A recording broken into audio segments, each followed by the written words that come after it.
Hello, welcome to our class. Alright, so as you guys know, I'm Mr. Santilla and I'm going to be teaching you guys a little bit more about grammar and syntax. And so exactly what is syntax? We know syntax as sentence structure. But what does that mean? What goes into a sentence? What are even sentences? How do I even tell the difference between sentences? Don't worry, we'll cover that in other episodes and other lessons. Today we're going to be focusing on one thing, or technically two things. Simple and compound sentences. What are they and how do we use them? So, to start off, we have to understand exactly what is a simple sentence. We're going to break everything down, what we know about all our readings, everything. We're going to break it down into one. We know simple sentences are, one, they contain a subject. So what exactly is a subject? A subject is a person, place, idea, usually a noun that does a thing. So if I'm doing something right now, I am the subject. I'm the subject of this video. If I'm talking about my iPad's the subject of the video. These are all the different things are subject.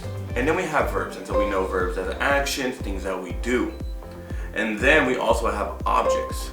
Objects can either be direct or indirect, which is a whole other lesson plan that we can cover later on. But all of these things, all three of these little elements, go into making a simple sentence. So we have our example sentence. He is captain of the soccer team. So if you guys, before I reveal the answer, take a couple seconds, look at this sentence and think about what does it mean? Where is my subject? Where's my verb? And once you guys have that, now we can move on. We know who's doing the action. We know he. We don't know who he is, but we know there's a he. So that's going to be our subject. So what is he doing? Is he doing soccer? Is he playing soccer? Is he doing this? No, he is. Even though we don't think is an action verb, he still is doing something. It's still a verb regardless. So he is. So we have our subject, which usually we label with an S in case you want to follow along. And we have our verb, which is a V. And then what is he? Is he an astronaut? Is he a lawyer? We know that he is the captain of our soccer team. So we have our three parts on our sentence, and that's basically it. The simple sentences are super easy, nothing to worry about. So now we use these simple sentences in conjunction with a compound sentence.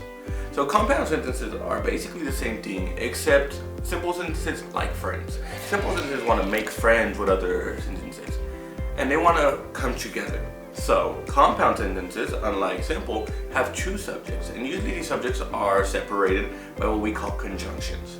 Conjunctions, or as you want to remember them, fanboys, which we have for, and, nor, but, or, yet, so, connect our two sentences. And so whenever we use these to connect our sentences, we know, okay, there's a possibility I'm going to have a compound sentence. So the way that we're going to do this is we know he is captain of the soccer team, and here's our conjunction, he has a top student award. Now we know there's two subjects, he and another he. We have two verbs, is and has, and then we have two other objects, captain and student award. So whenever we look at these sentences, we realize, okay, there's two different sentences. Each one, if I were to take away he is the captain of the soccer team and put it alone, it's okay, he can stand alone. If I were to take he has a top student award, I can take it away, it can stand alone. We can use these two sentences to decipher, okay, this is a compound sentence, especially since we know we're using and, which is one of our conjunctions. So whenever we use these sentences, we like to simplify language.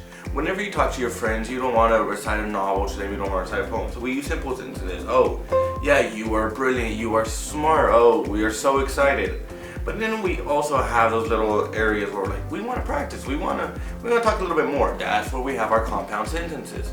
We talk about oh, you are so smart and you are the best person I've ever met. Those are what we explain as compound sentences. And so if at the end of this video you want to take some time, go ahead, just by yourself, write about 5 simple sentences and write about 5 compound sentences.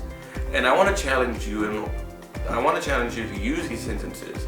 And I want you to identify each subject and each verb and each object for each sentence. And if you think you've done a great job, send it to me, I can review it. I'm more than happy to read sentences. Otherwise, I've enjoyed this lesson. I can't wait to see you guys again. And I hope that you guys have learned a little thing or two about simple and compound sentences.